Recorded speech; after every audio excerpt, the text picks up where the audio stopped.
Viděl jsem vrcholky skalistých hor.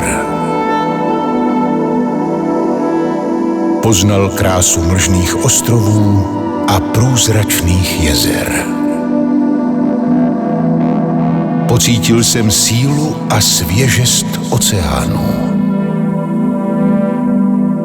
A našel místa, jejichž kouzlo se nedá slovy popsat. Ale pouze tohle,